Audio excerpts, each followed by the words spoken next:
Friends, mango ఈరోజు salt వేసుకొని కారం వేసుకొని తిందాం అనుకున్నాను. సీజన్ అప్పుడే మనం తినగలుగుతాం, మిగతా కూడా తినొచ్చు, బట్ సీజన్ అప్పుడు తింటే వెరైటీగా ఉంటుంది. ఇప్పుడు దీన్ని కట్ చేస్తాం మనం. అంటే ఇది కొంచెం పుల్లగా ఉంటుంది, తీగ ఉండదు. ఇది పుల్లగా తీగ టూ టైప్స్ ఉంటాయి కాబట్టి దీనికి సాల్ట్ వేసుకొని తింటే చూసారా.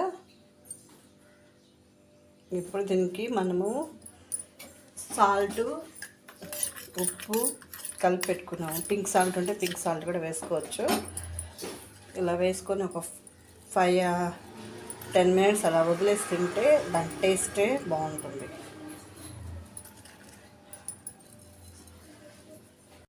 5 మినిట్స్ తర్వాత తినచ్చు టేస్టీగా.